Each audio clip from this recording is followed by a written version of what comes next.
Welcome with another video. In this video, I will tell you about if you are facing the brightness problem in Samsung Galaxy S24, how to resolve it.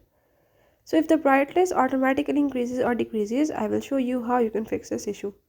I will tell you all the steps in this video, you have to follow them, and if you're new to my channel, don't forget to subscribe. Now let's watch the video.